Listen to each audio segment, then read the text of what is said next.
Hello, my name is Dean Tavaloris, and welcome to my podcast, which may contain spoilers for The League of Gentlemen's Apocalypse. This is Diabolical, a comedy podcast where four long-suffering friends dissect films' most dastardly schemes and try to improve them. I'm your host, Gaz, and this week's movie is 2005's TV series spin-off, The League of Gentlemen's Apocalypse. So, Peril Pals, crack open a can I can't, get that coal cleaned, and for the four in attendance, and the millions listening at home, let's get diabolical!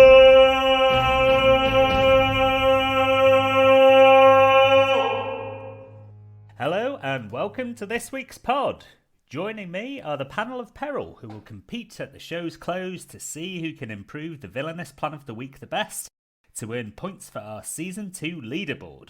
If you would introduce yourselves and tell us who your favourite League of Gentlemen character is, please. Hello, this is Adam, and my favourite League of Gentlemen star or character is Pauline, as she reminds me of many tutors and teachers that I used to have. Did your teachers and tutors only have friends who were pens? Yes. Best friend you'll ever have. And berate you for getting something wrong.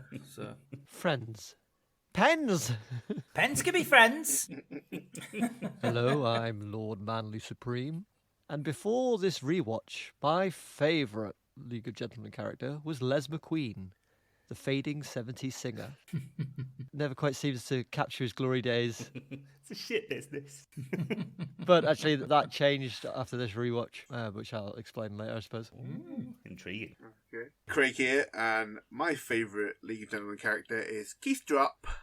From Series 3 finale. Works at the charity shop. Do you need a bag, do you? Oh, You're being rude there. Keith Drop is not all he appears to be.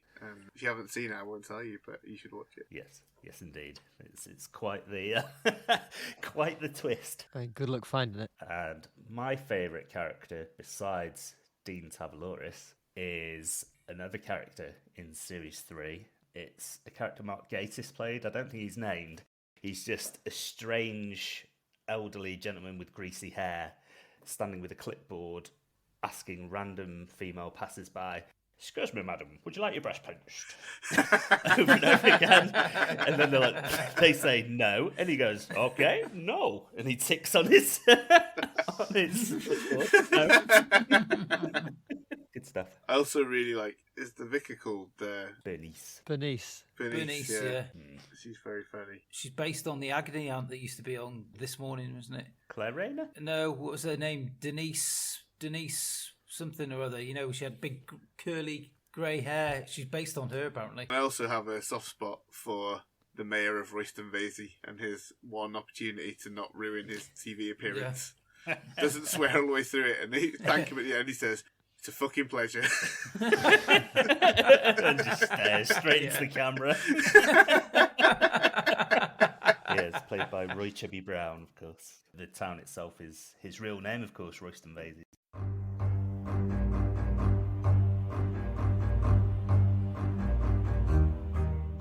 The League of Gentlemen's Apocalypse, directed by Steve Bendelack, was released in 2005 to broadly positive reviews and currently sits at 83% fresh on the critics' side of Rotten Tomatoes, the best side.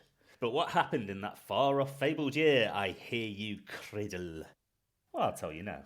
Pope John Paul II dies. The trial of Saddam Hussein begins in Iraq.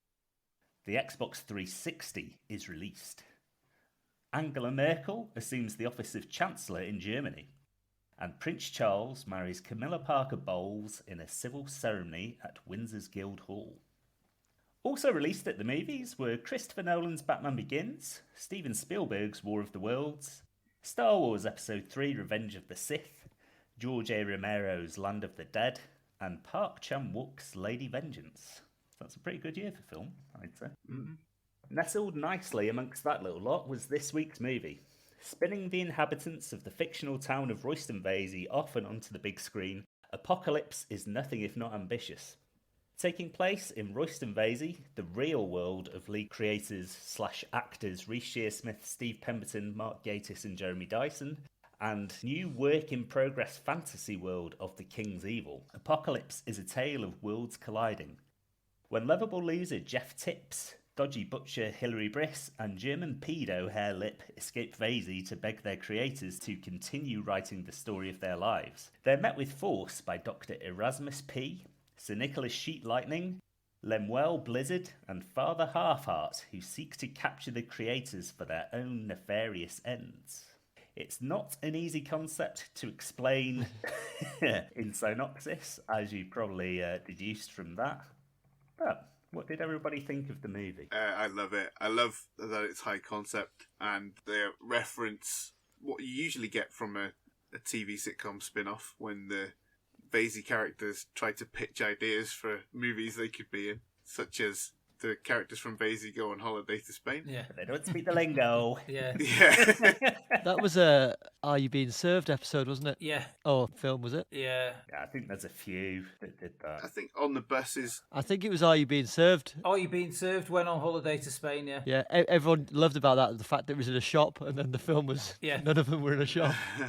I watched an interview with with the League of Gentlemen on Jonathan Ross, and they talk about it on there, and then they say it was like, "Are you being served?" And I think they said another one as well. The other one's Only Fools and Horses, because it's that they're running around chased by the mafia. Yeah. With a bag of So money. they do actually talk about it as well. So it's kind of like inspired him. So the other thing that I really appreciate about the League of Gentlemen's Apocalypse, and this was sort of true of the TV series compared to other TV series of its era, is that it is cinematic, it's well lit, it's well shot, and the scale is ramped up for the movie. It does feel like a legitimate movie version and not just an extended episode. So on all those fronts, I think it's a triumph. Okay. And Adam, what are your thoughts? I liked it, and I enjoyed lots of elements of it, but I felt that season 3 was a better finished product than this movie. I just thought it was slicker. Its story was more engaging. This it was all right. The pacing was quite well, and I actually made notes saying 92 minutes is a decent length, because I was watching it late at night, and then by the time it finished, I was like, right, that's me going straight to bed. But there's loads of different elements that I did really enjoy, but I just thought it was a bit of a letdown, just a bit. But I'd still watch it again, and I'd still find it entertaining. But I just thought season 3 was a much better product. Just out of curiosity then, what's your favourite episode in season 3? I was trying. I just remembered watching the whole thing all together. So series 3 is the one with the car crash that has Lawrence Llewellyn-Bowen in it. Yeah, and it builds up over the That's it. episodes, It's isn't it? over the episode. That's the whole thing. The way it just that thread running through it and stuff. I just thought I remember that much, and then I remember watching it at the time thinking this is really a step up for them. And then I just feel like this movie, it doesn't emote the same emotions as I felt while I watched that series. So, but although, like I say, we'll get into it afterwards, and there'll be stuff that I'll be raving about. Cool. Lord Manly Supreme. I'd say I'm similar to Turner. This was my first time watching it since it came out, and I don't remember giving it my full attention back then. But as soon as that kind of the classic theme tune kicked in, I was really ready to revisit these characters, and I was excited. And yeah, overall, as Craig said, the lines and the visual gags, they live up to what we got in the series, and so that was great. But then, like Turner says, I felt the story suffered from a bit of indecisiveness. It was like they couldn't decide whether they wanted a story about the Royston Vasey characters or like something completely different. So it felt like a lot of different kind of half-baked ideas thrown together. That's part of the meta of the film, though, isn't it? That they can't decide what, as creators, they want to do. Yeah. Whether that works is... But in the end, I felt the story suffered for it because they were clearly indecisive in real life. That really shows through, I felt. And so, I like Turner again. I did enjoy it, and I'd watch it again. Yeah. But it wouldn't be in the top 10 films that we've covered on the podcast so far. Yeah, that's fair enough. I'd go along with a bit of everything that you guys have already said. I think as a film, it justifies itself being on the big screen. I think the TV show is fantastically directed. Also, every episode directed by the film's director, Steve Bendelack. It looks, to this day, like I say, I rewatched every episode.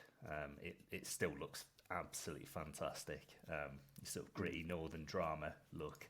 There's 3 distinct shooting styles for each world. The Royston Vasey world is, your wide shots, a few bits of tracking here and there.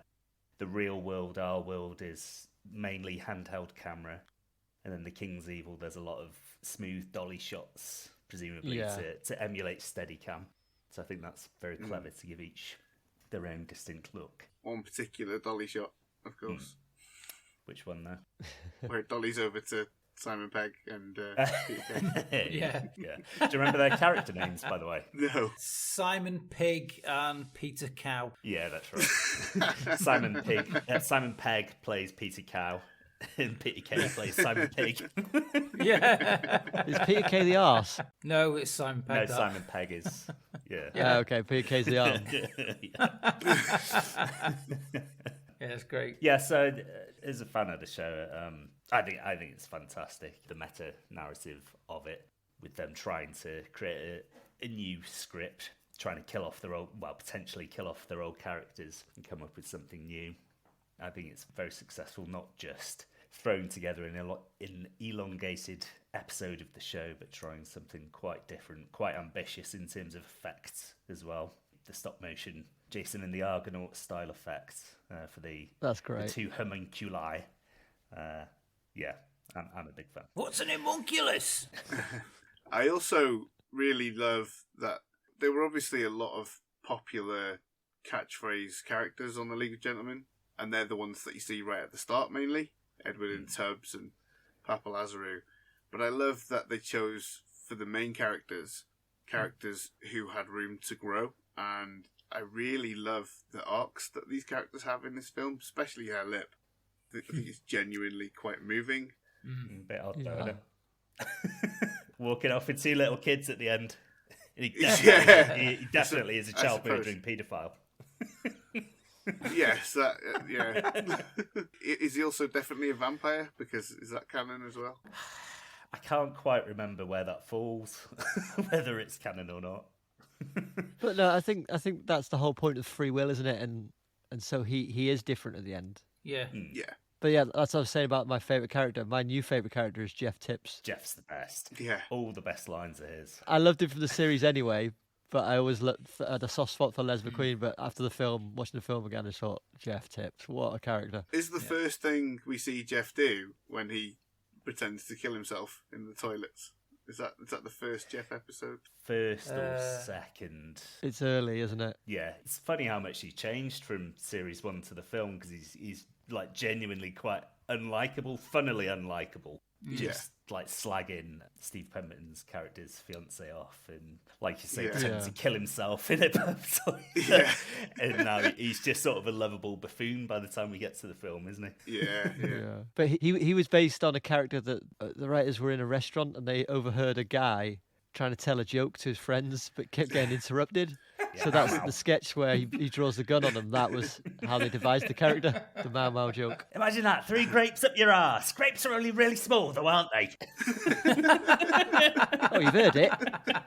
But through this film, his development, I just think it is wonderful. I love it. You really root for him all the way through, which is impressive for such an unlikable character. Yeah. Initially, anyway. A lot of Geoff's lines, if you read them just on the page, aren't necessarily funny. It's massively down to Reece Shearsmith's delivery. So, for example, I'm not an octopus.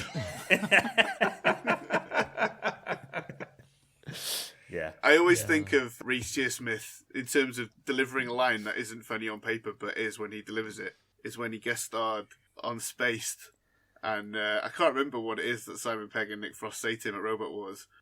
It's something about if somebody catches him, they'll be in trouble, and his response is, "Oh yeah, I hadn't thought of that." Yeah, that's so good. I think that was his reply on Twitter to that rant Simon Pegg had about Rishi Sunak and mathematics. Oh yeah. He literally just replied, "Oh yeah, I hadn't thought of that." Excellent. I didn't Touche. see that. That's great. Go back to what Craig says about the catchphrase characters. I think that was a part where the meta side of it worked. They were kind of self-aware. They said, like, we're too weird for this mission. And that's why you sent Briss and Geoff and Herr Lipp. Yeah. Well, that wasn't their idea, was it? They got the key, and I think Bernice wanted to send herself and Chinnery. Right, okay, yeah. That's Christ knows what that would have been like if they'd gone through. I don't think it would have gone well. No.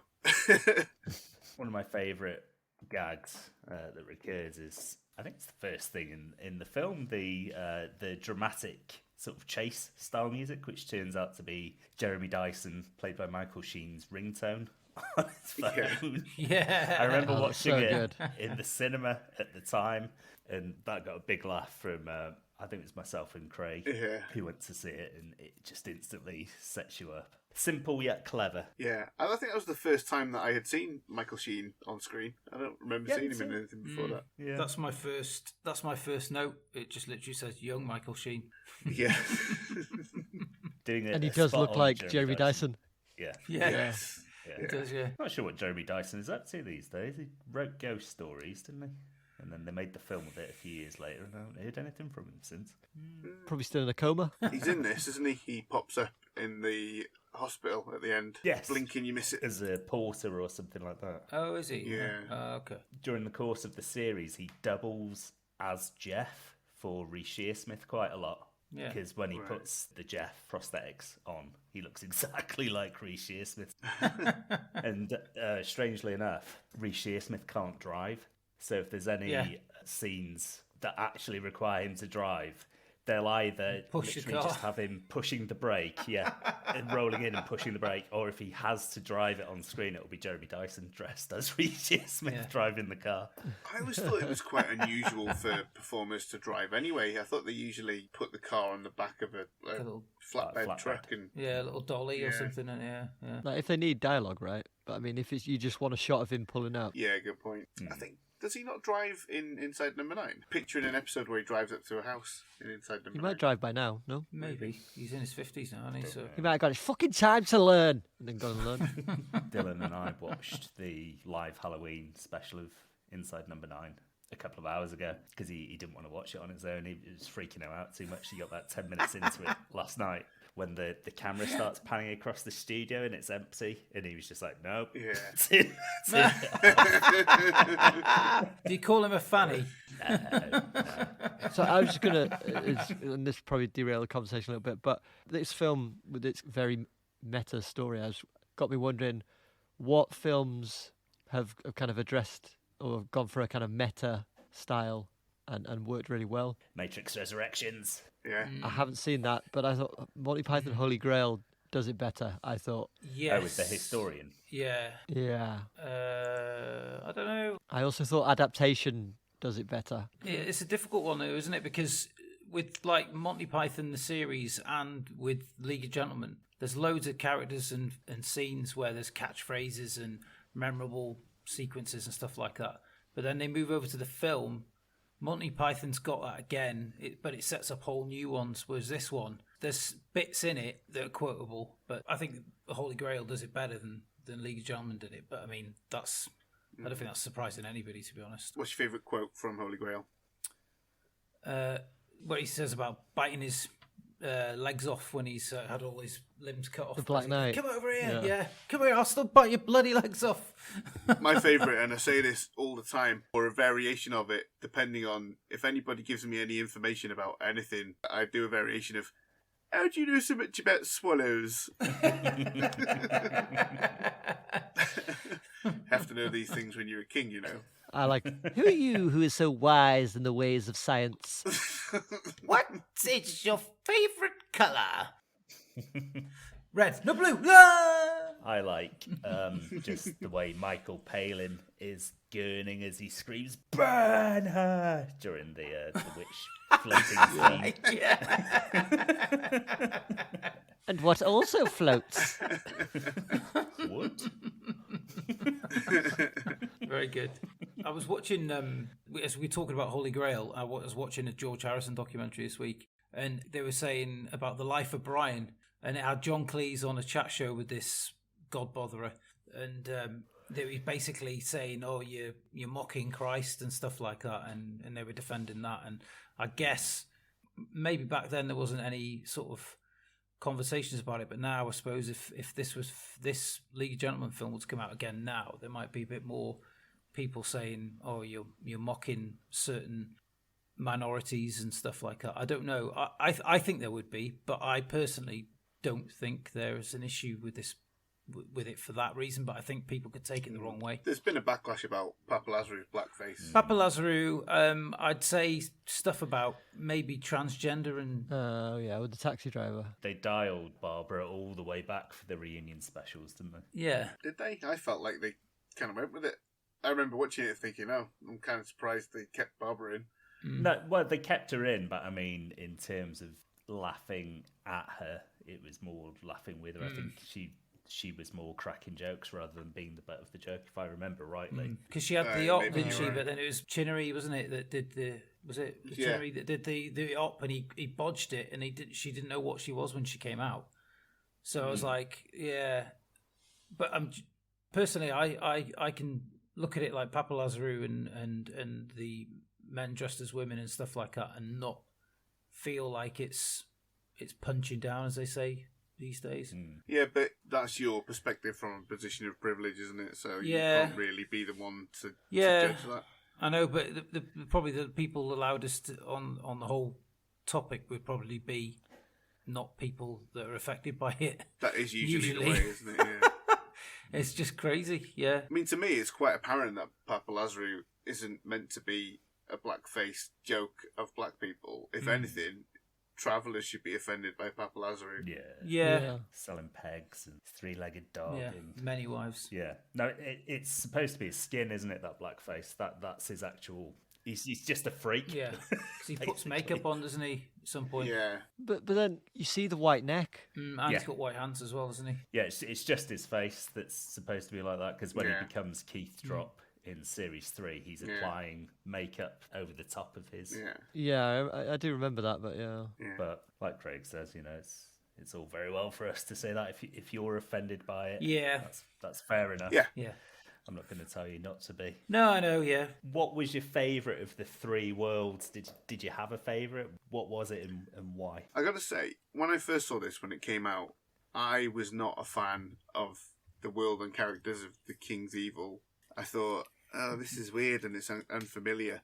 But they have become my favourite over the years.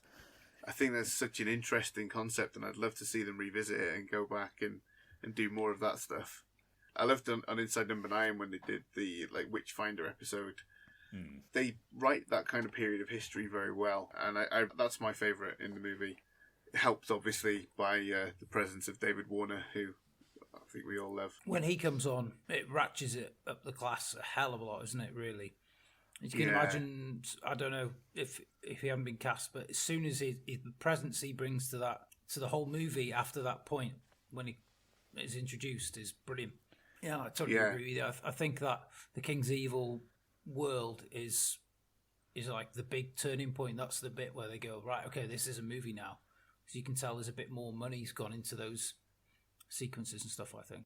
You've got most of the big cameos in there as well, haven't you? It was nice to see Victoria Wood in that scene. Yeah, Victoria Wood, Bernard Hill. Yeah, from King Theoden to King William III. Yeah. Camping it up. Who plays Tom Tit? Is that anyone famous? Oh, he is an old-timey British comedy legend. I forget his name, but yeah. I thought he must be. I'd agree. The King's Evil is my favourite world as well. I think they're just hilariously repulsive. Sir Nicholas Sheet Lightning and his two sidekicks with the horrible stringy phlegm going into the goblet and his ridiculous plans of secreting a monkey under my coat, perhaps in a wig. It's similar, speaking about the Holy Grails, what is your favourite colour to cross the bridge? It's a similar sort of gag, isn't it? Yeah. It's a cup of phlegm, some toenail clippings, and your eyes. Yeah. I just love the way as well where he just chucks him in the pan and just starts frying it like an omelette or something as well. I was pissing myself just the way he was doing it. It was something about it that struck me, and that was one of the bits I laughed at most because I just thought it was absolutely fucking nuts. And he kind of bends down at one point, like he's looking at a recipe. Squinting, yeah, reading it. It's just great part of that. I loved it. Absolutely loved it. Oh, you forgot his glasses. Oh, yeah. Blind fucking homunculus. Well, my favourite world was Royston Vasey. I loved going back there. It was just great. Have you seen the reunion specials? I guess they wouldn't have made it over to Japan. I saw the Christmas specials, yeah.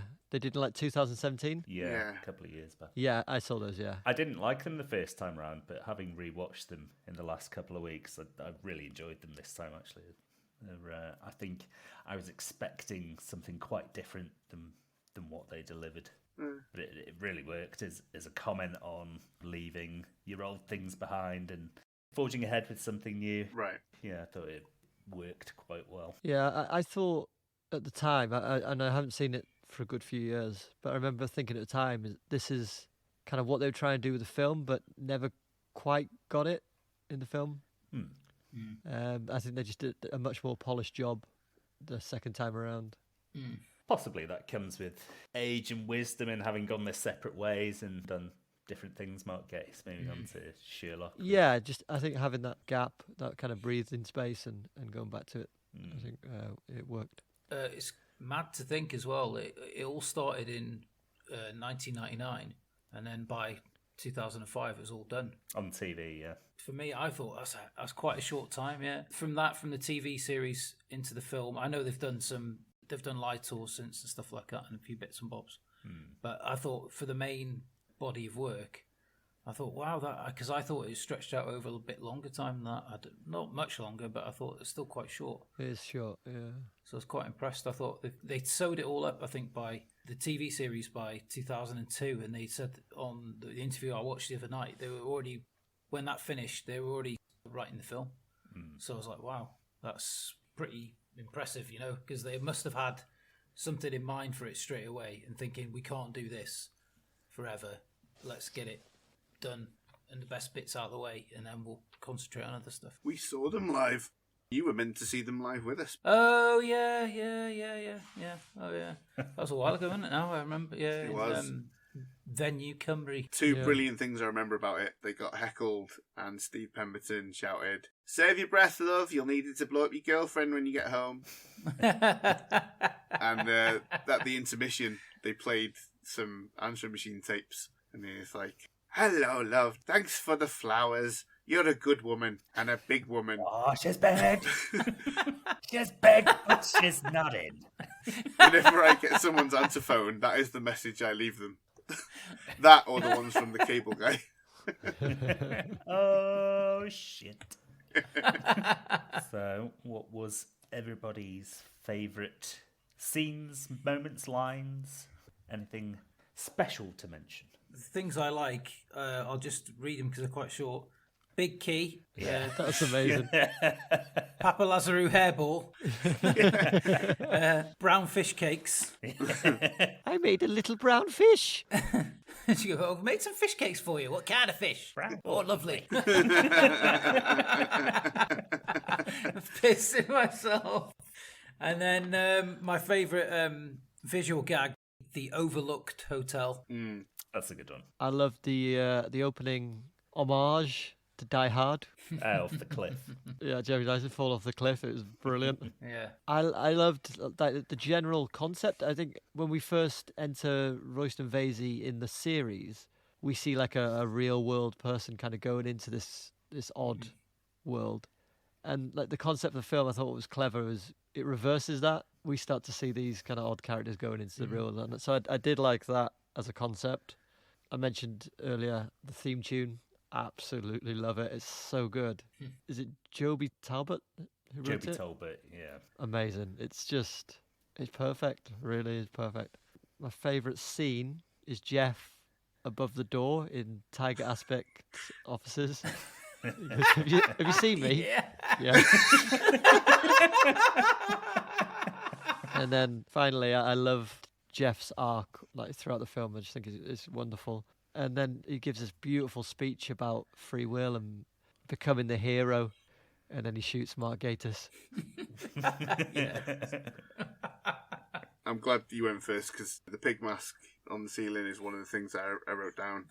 And just generally that ties into one of the things that I love about this, and that's how many homages and Easter eggs there are related to The Shining. Yeah. My favourite of which is the two costume characters in the bedroom who say, "I'm coming in if you come in." I really love Reese's or Geoff's delivery. "We are your characters and we've come into your world." One of my all-time favourite gags or lines from this is the one with Peter Kay and Simon Pegg. "Tired tonight, are you?" Shattered. So it just always made me laugh. In the scenes with Dr. P, I love that he's got the devil dancing under a little cloche. Just doing a little dance. Yeah. And I love how he says, "It begins in a minute." Yeah, I've got that as well. I love when Hillary's reading what Geoff has written on Steve's computer. "He is a hero. His cock is big." His cock is big is the second time he's written it, isn't it? Yeah. Geoff, a hero with a big cock. He is a hero. His cock is big. Just one more. When Geoff is knighted and he goes, "Oh God, yeah, my knees crack then." Got no inner monologue, has he? Just says everything that comes into his head. Ooh, you bad sod.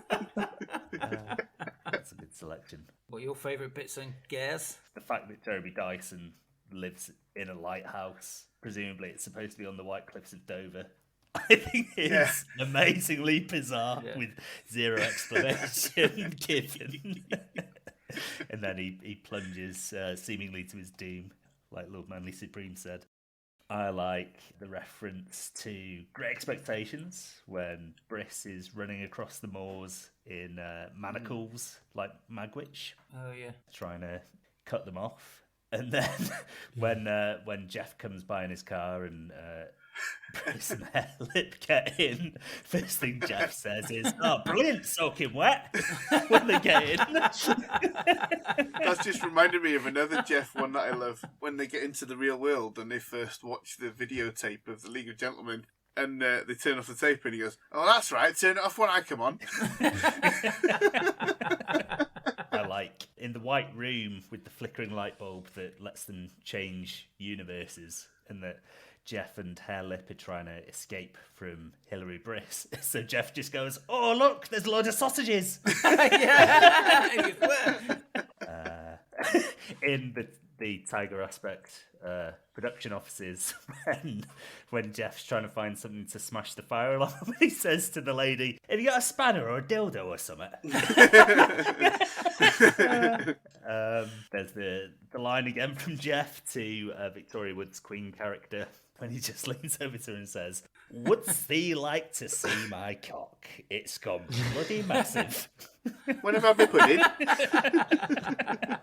And I'll just do one more. I've got loads, but I'll just do one more. It's the first scene when Herr Lipp has disguised himself as Steve Pemberton, and he's trying to impersonate his voice walking down the street with Reece Shearsmith, and he's just going, "Oh, hello, Mr. Shearsmith, mate."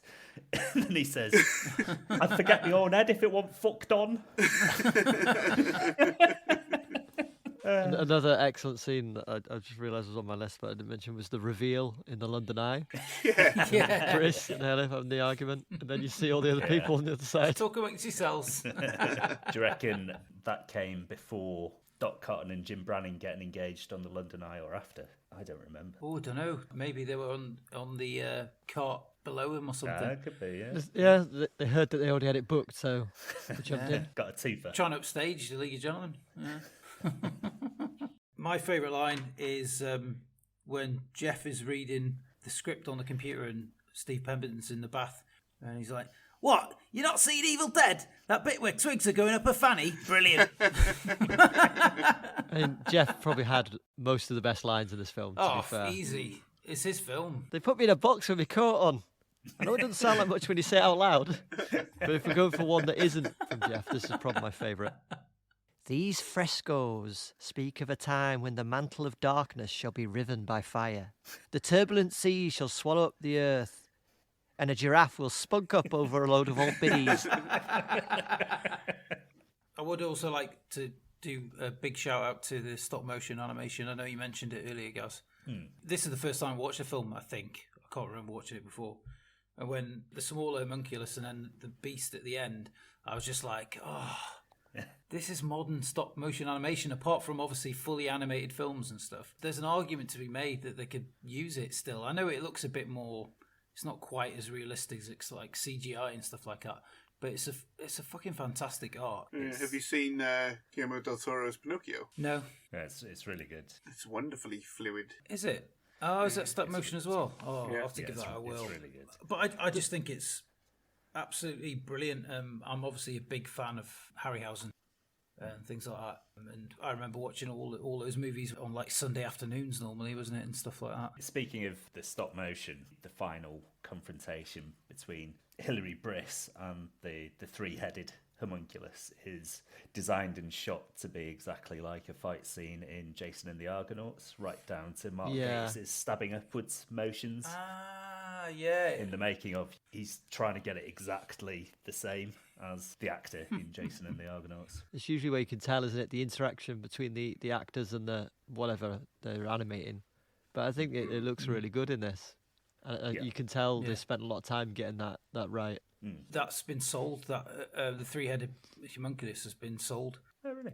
It came up on a online prop sale in 2017.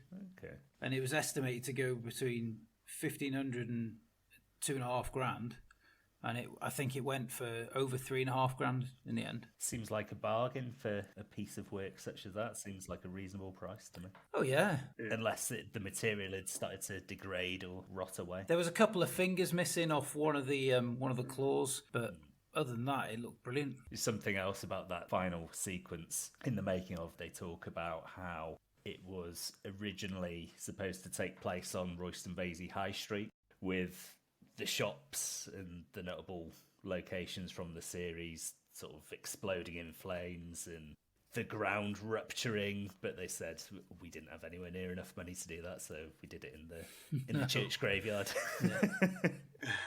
Practical considerations and the budget meant that their ambitions couldn't quite be met. I think they had to argue quite hard to get the budget they got for this film. Some of the time in pre-production was actually convincing people to give them the money to make this film, because obviously the vast majority of the fans are going to be UK based, so they had to make the case to get the money for the film. So I think that it shows sort of like in some areas they spent a lot of money, and then others you can tell it's back to the bone, isn't it, pretty much? Well, with what they've gone on to do and, their profile now, if they tried to make a film, I'm sure they'd be able to secure the budget more easily. And with that kind of benefit of time and distance between the series, I wonder what they would be able to do now. I'd love to see another one. Would be interesting. Yes, they might have something in the pipeline. Well, they're doing 2 more series of Inside Number 9, aren't they? They're doing 9 series, they've said. No. See where they go from there. According to the Halloween live Inside Number 9 special, they're in a WhatsApp group with the League of Gentlemen Boys, so well and truly in touch as of 4 years ago. I read that the characters from The King's Evil in the original draft were a lot darker and less sort of bumbling. So that could have been quite interesting. The one thing I find quite interesting is how many of our favourite British comic actors and writers end up doing horror. You have the League doing this, and then Psychoville, and then Inside Number 9 just got progressively further away from comedy and more into horror. Simon Pegg did Shaun of the Dead, and Steve Coogan did Dr. Terrible's House of Horrible.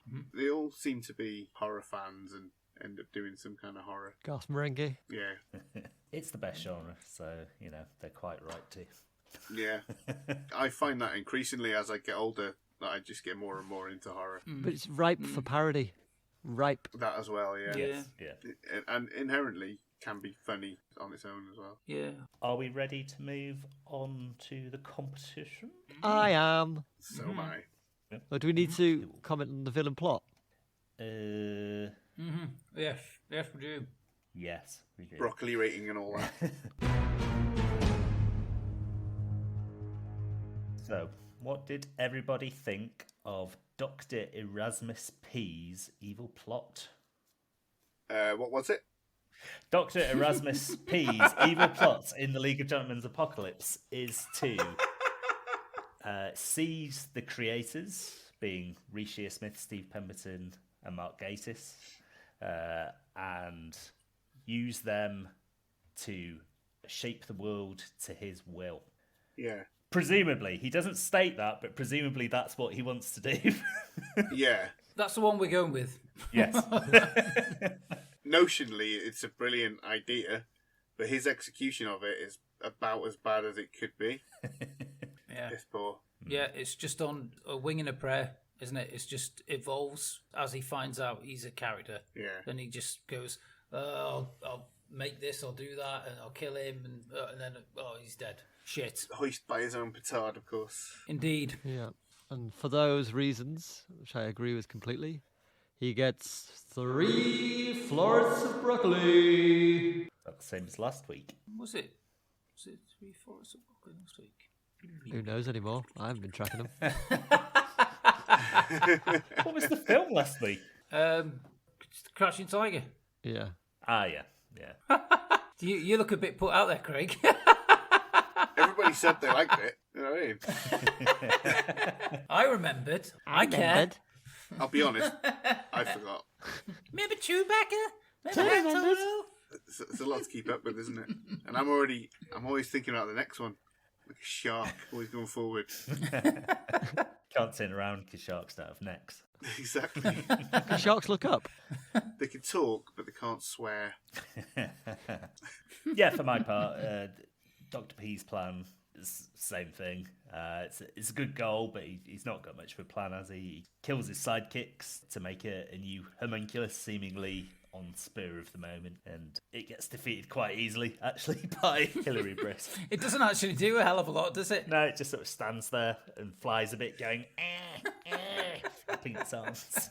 And then he gets turned into a pea, so... But to be fair, he didn't have free will, so that makes it hard. True.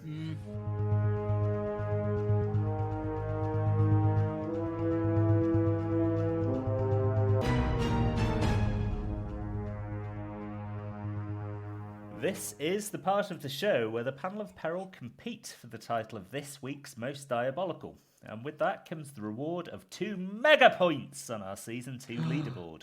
Although I, as host, will only gain 1 point should I win, as I have the home advantage. In the League of Gentlemen's Apocalypse, Dr. P tries to gain control of the creators of the League of Gentlemen in order to do his bidding and shape the world as he sees fit. He is sadly foiled by a man in an uncomfortably warm coat and a homunculus. How can we possibly improve upon that scheme is my question. Now, let's do this! Son of a bitch. First up, we shall have Lord Manly Supreme, please. All right. So, Geoff writes himself into the King's Evil as hero, as he does in the film. I capture him, as I do in the film, and take him back to my dungeon to torture him for information, as we do in the film. Red hot poker to the rectum, rusty nipple clamps, paper cuts between the toes, and finally the box with his coat very much still on. Geoff sings like a canary. He tells me all about the device he used to alter reality and travel to 1690. A computer. I realise that if I have this, I can control the creators with ease. But first I need more information. He tells me of his world, motorised carriages, refrigeration boxes, moving pictures. Movies, as they're known, intrigue me. Tell me more, I say. He tells me about a movie called Evil Dead. He is particularly enthused about the part where all them twigs go up her fanny. He talks of many other moving pictures. Rambo, Jaws, Bat, Aries not included, Deer Hunter, Inner space. Aha. The perfect plot hatches in my brilliant mind. I command Geoff to take us to the computer, which he duly obliges. Once there, I command Geoff to work on the magic box, entering my instructions precisely. Geoff and I then find ourselves outside the church in Royston Vasey in a showdown with the three creators. We hold them and their other creations at gunpoint.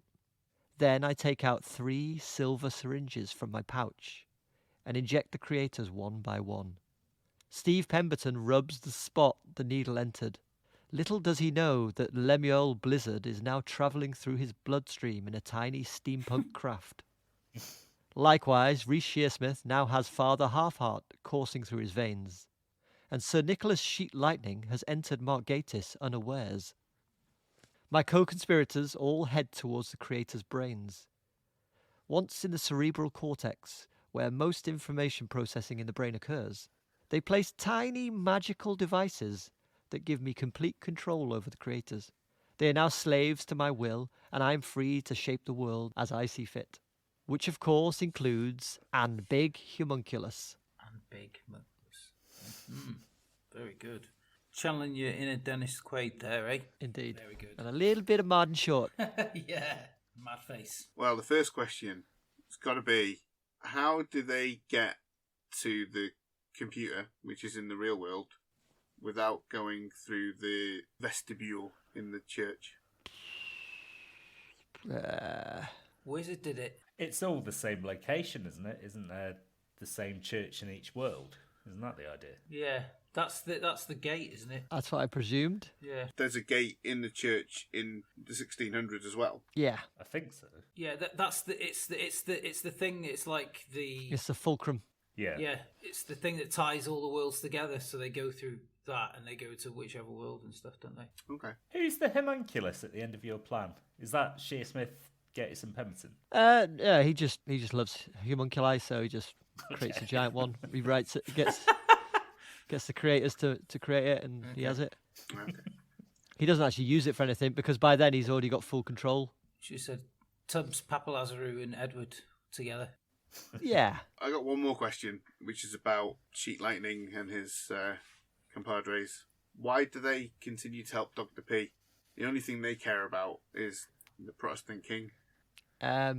He promises to kill the Protestant king once he has full control of the creators. All right.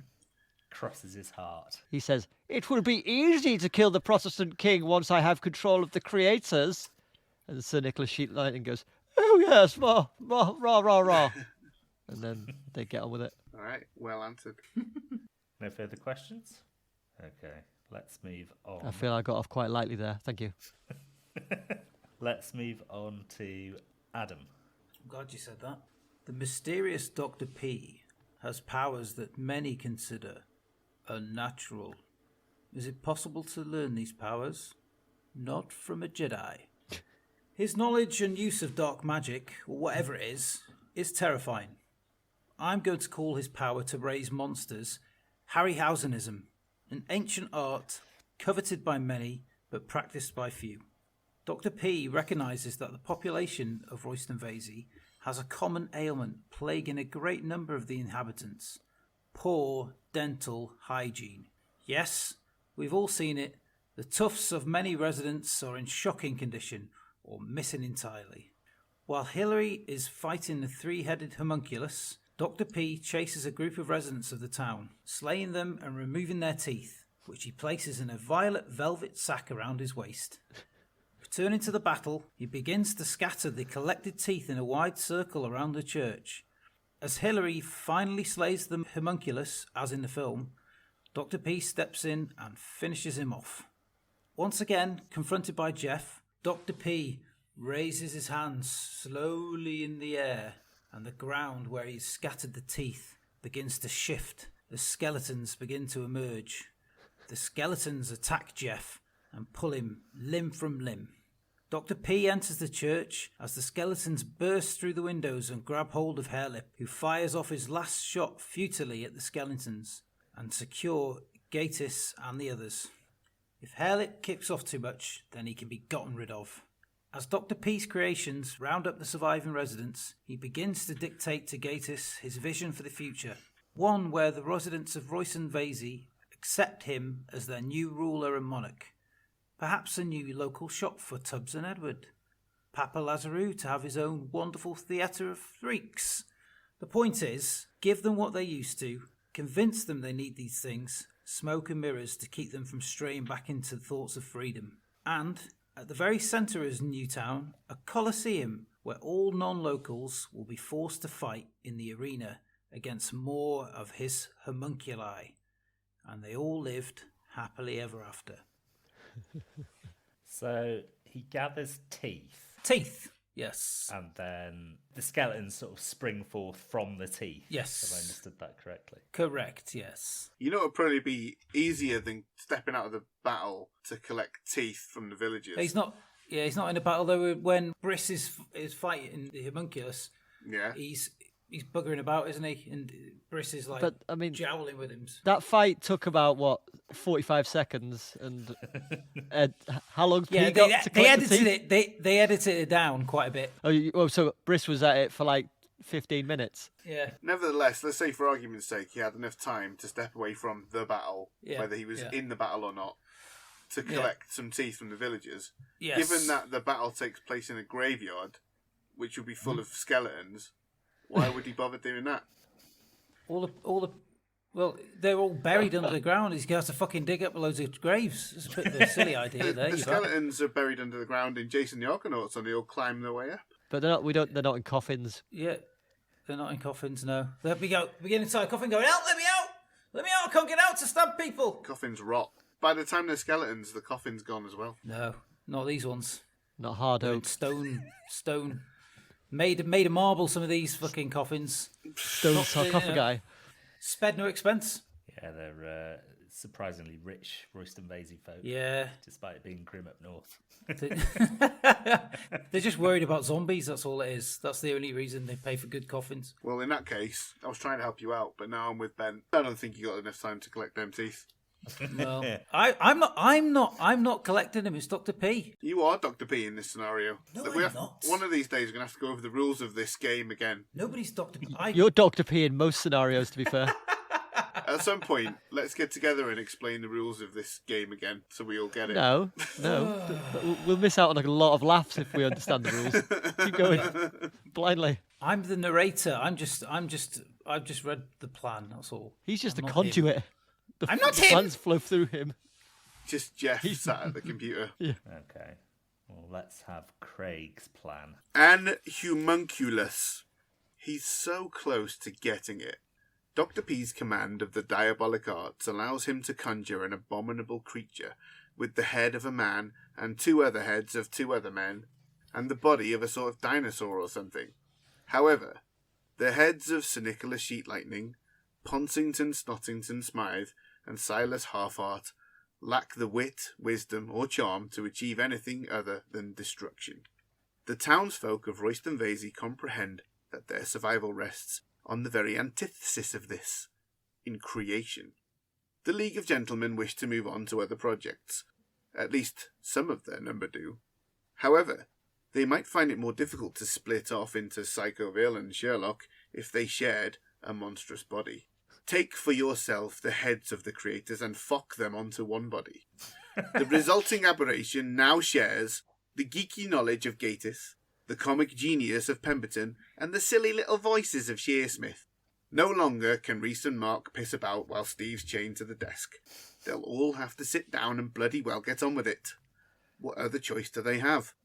Try getting cast as Mycroft Holmes when you're sharing a Hydra-like homunculus body with Reece and Steve, Mark. Alright, you might still get cast as a Doctor Who baddie, but after that you've got to be realistic about where your talents lie. Dr. P is the star now, and your master. You will write his destiny as he wills it. First off, his cock will be bigger than Geoff's. Henceforth he shall be known not as Dr. P, but as Dr. Aubergine, or Dr. Eggplant for the overseas market. Secondly, he shall rule as King of England and reverse the recently introduced window tax. Thirdly, a guinea shall once again be worth 30 shillings and not the recently revised 21. And finally, Quaker Oat So Simple will be regularly shipped to England from America several centuries sooner than planned to combat inflated oat prices caused by the 7 ill years. Really, the possibilities are endless, and these will simply be Dr. Aubergine's first thoughts. With the creators now his creation, all of creation is his to recreate for his own recreation. So, I think I've boiled your plan down to 3 words. Homunculus, the creators. That's it. Mm-hmm. Is homunculus a verb? It is now. Yeah. Homunculify? They're trying to split up, but I'm going to force them all to get I on. was disappointed you got the characters wrong at the start. I didn't. Pontington Snottington Smythe is his real name. No, that's what they say as a joke when they're reading the computer. We're going to change that. Very disappointing. When things get turned into a homunculus, do they not lose their intelligence? Seems like they lose their intelligence. That was just about what I was going to say, yeah. No, they don't. What do you base that on, that they don't? Didn't ask this question of Ben, did you? I didn't use a homunculus as my main part, the main point of my plan. That was just a little bit of flavour at the end. There's no evidence that happens, just because the homunculus that had the heads... There's no evidence. Are you going to let me answer the question, or are you just going to keep asking it over and over Oh, again? No, oh, here we go. He's biting. He's biting. I'm not biting, you just interrupt me. I was going to say there's no evidence because it doesn't support your plan. That's what you... Yeah. There's no evidence that the homunculus that has the heads of Nicholas Sheet Lightning, etc., has lost its ability to think.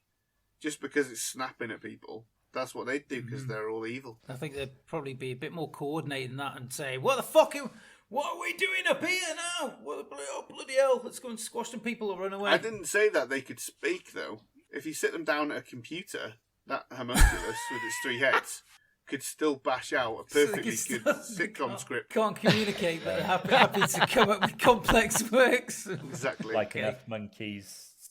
I'm buying it. Would their arms be long enough Yeah. to reach the keyboard? They'd have to invent a massive computer. Well, that homunculus in the movie is designed to have long necks and, claws and shit. But the little one he makes before is completely different. It has wings. Okay. It's got a big head. You can design it to whatever shape he wants. So go on, this what shape one- would you have? Well, this one's designed for writing sitcoms and stuff. So it has the fingers of a pianist, basically. And it has really good posture for sitting at a desk. And, it just has 3 heads that are kind of within growling distance of each other, because they all want to split off and do different projects, but they can't now. They just share one body. There you go. Let's say they're like one of them's eating a donut. Are their heads close enough to pass the donut mouth to mouth? Oh, yeah. If they each want a bite. Oh, yeah. All right, good. I'm satisfied. In fact, if you get them a yum yum, they don't even. You just put it in the middle one's mouth. The other 2 can. Or a pretzel. Yeah, pretzel. A baguette. Oh yeah. Okay, then I will conclude the plans with my plan. Dr. P, yeah? He's a mage, isn't he? A sorcerer, a blooming wizard, right? Then surely all he needs to do is cast his travelling back in time spell. Once Steve Pemberton gets shotgunned in the brain pan, P should commence Operation Gaz's podcast plan. Back he will go, backwards, backwards, backwards, to Royston Vasey, and the time before the floating plastic bag, before New Road, and before the nosebleeds. If you'll recall, Royston Vasey was beset by a spate of fatal nosebleeds, the cause of which was traced to an addiction to local butcher Hilary Briss's special stuff. Not merely eyelids and bumholes, this under-the-counter item's provenance is unknown, but its effects are potent. So grab a load of that, yeah? Then, right, zips up zoop, over he goes to the real world. The world of Pemberton, Shearsmith and Gatiss. Special stuff at the ready. P finds out who the caterers are for the League's production offices. They'll have caterers or suppliers, okay? And supplants the owner of the business, shrinking her in size and putting an opulent wig atop her head. Taking the order of the office in his Prosecco o'clock notepad each day, Dr. P would slowly begin to recommend that the League trio try a special delicacy that the company have acquired. Their collective interest piqued, they would have no choice but to sample the special stuff. Over a period of weeks, P would give them both hot and cold meals infused with the special stuff, making sure that they know you are the only supplier in the area. Their enjoyment would turn first to longing, then need, then addiction to the special stuff. P reveals his identity to the boys. "Oh yeah, we were thinking about offering David Warner a role," says Shearsmith. He tells them that in exchange for writing a new draft of The King's Evil, in which he is supreme ruler of the world, he will continue to supply them with the special stuff. Even though they know how this will all end for them, the League are hopeless to resist the addictive properties of the forbidden meats and are now Dr. P's personal world builders. Very meta. Very nice. How would the time travel plan go in your mind? Or the time travel spell, rather? Well, what I did was I Googled the word from Harry Potter, but I didn't think it was very interesting, so I didn't bother including it in the plan. So he would say something like, time traveller, and he would like do some Doctor Strange shit with his hands, and then he would just zip zap zoop away. And who would have told him about this special stuff? He will have seen it in the videotapes that were being shown to Herr Lipp, Geoff, and Briss. Okay, that's clever. I had a dream that was very scarily similar to this because I watched the film the other night and I went to bed that night and I had a weird dream where there was special stuff being served at like a buffet. So I was like, this is fucking deja vu. Gaz accepted you to try and curry your favour for the vote. I suppose because it's a TV series, time is linear, and so time travel would be theoretically possible. Yeah. He's a wizard, man. He can do near enough what he wants, except for shape the world without the He creators. do what he wants here. He just makes it up as he goes along. Yeah, but I mean, whenever you get into time travel in any film, you're on shaky ground.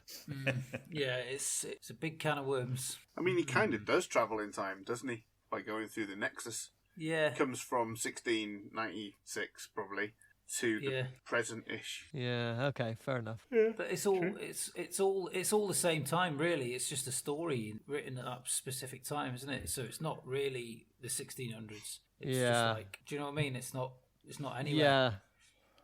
So it's all happening concurrently. Yeah. Then that would mean that all the events of the first season happen concurrently with the third and the movie, etc. So time travel to the point in time where Gaz is suggesting would be possible. Well, the first season, etc., they were written at different times. But they're still just written, you know? Yeah, I think it's confusing, and if we try and go into it any further, Gaz's plan will just frit away like dust in a wind. There's already a can of worms open here. I think we're opening another couple of cans of worms by talking about it as much, probably. But let's say it's possible, just so Gaz doesn't cry. Of course it's fucking possible. Jesus Christ. With the power of magic, anything is possible. He's a fucking wizard, man. I believe I made that quite clear. He's a wizard. And he does move his hands to cast a spell, so that all checks out. Okay. Some absolutely diabolical plans there, as per usual. We had Lord Manly Supreme's plan, which involved injecting the King's Evil trio into the League of Gentlemen trio in a inner space type scheme and altering their brain chemistry from within to become P's slaves. Adam's plan involved confiscating a lot of teeth and placing them in a circle, which would then spring forth an army of skeletons to take control of Vasey and the creators. We had Craig's plan, which involved turning the creators into a sitcom writing homunculus slave.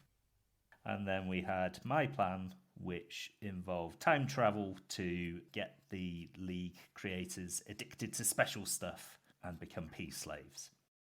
So, if everybody is ready to cast their votes, please. I can confirm I'm ready. Ready. I have got the French panel's vote. Nil point. Okay. Adam, how did you vote? Well, I voted for the plan that I would have done if I would have remembered it, so I voted for Gaz. Oh. Very wise, very wise. Oh. Lord Manly Supreme, who have you voted for? I loved the idea of a homunculi built specifically for writing sitcoms, so I voted for Craig. Oh. Yeah. All right. And Craig, who have you voted for? I'll give you a clue. I've written a 5-letter name. I voted for our friend Garth. Garth gets my vote. Garth. And I changed my mind mid-writing down. Mid-writ. I've gone for Oh. Lord Manly Supreme. Oh, Because I thought it was gonna. I thought it was gonna be a two-way split then. the inner space reference quite took me by surprise, and I found it slightly delightful. And on that basis, I gave it a vote. So it's Gaz's benchmark. You just Slightly delightful. You just need to make something slightly delightful, and you vote for you. Note that down. So is that 2 for me? Yeah. One for me, 1 for Lord Manly. So you're the winner. So I get 1 point as I had the home advantage. And so the current standings on the season 2 leaderboard after 3 full rounds go thusly. In joint first place is myself, Gaz, and Craig with 7.5 spicy. points. Wow. And joint second place, Joint with second? 3.5 points, is Lord Manly Supreme and Adam. Wow. Whoa. This is shaping up to It's be hotting some up. contest, folks. It's really hotting up.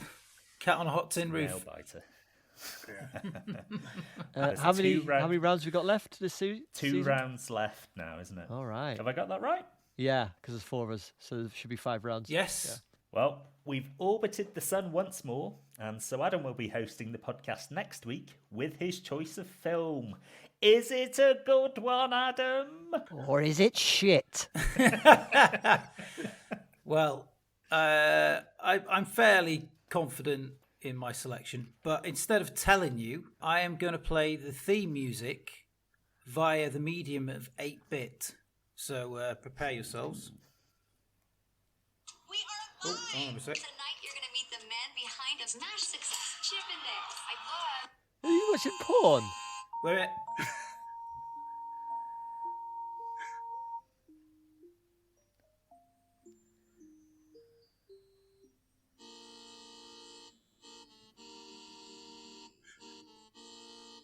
Oh, wow.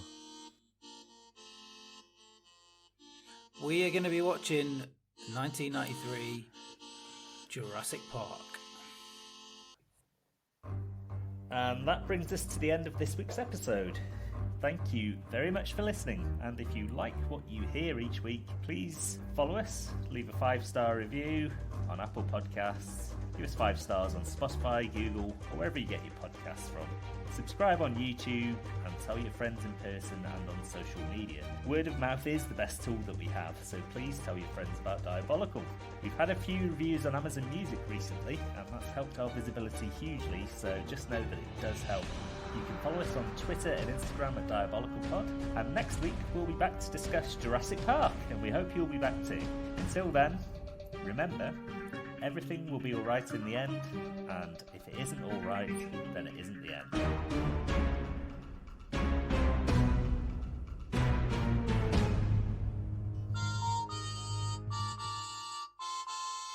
So we've got to get the shaving can off the island, is that?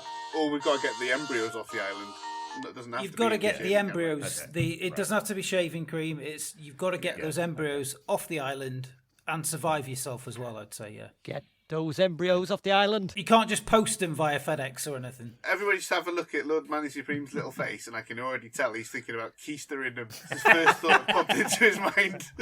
That's my first thought with every plan. Is there a way I can keister this? Will it fit? He's got on his badge. That's the thing he's written on his pad now, isn't it? Will it fit? Oh my god, this one's a Triceratops. Oh! I knew I should have left him in the test tube. Oh, man. Sounds like a subscription meal replacement, doesn't it? Dr. P's plan. Dr. P's homunculus plan. All the nutrition your grandma needs delivered to her doorstep. It's like the Atkins diet, but instead of all meat, it's all peas. Different types of peas. That's just you describing Huel. Oh, Hey, Huel, if you want to sponsor our podcast, send me some Huel. yeah. What's the point? You can just eat a tin of mushy peas instead of buying Huel. Ooh, Yeah. That's what I do. I'd eat a tin of mushy peas I've right got now. 5 tin. I know. I fucking love them. Straight out the tin. Is that why you're farting all the time? Because you eat tins of mushy peas? I haven't had one for about a week now, but I was thinking about maybe having one for breakfast tomorrow morning. You got to condense 18 cans of mushy peas into one meatball if you want to get the same you get out of a drink of Huel. Squash it against your eye as hard as you can, and it works. Yeah. Remember when Homer's doing power sauce Is it just Chinese newspaper and apple cores? Zheng Xiaoping died. and he puts that spaghetti bolognese into the little cube? He eats 8 pounds of spaghetti in one bite and he goes, He picks up the phone. Hospital, please.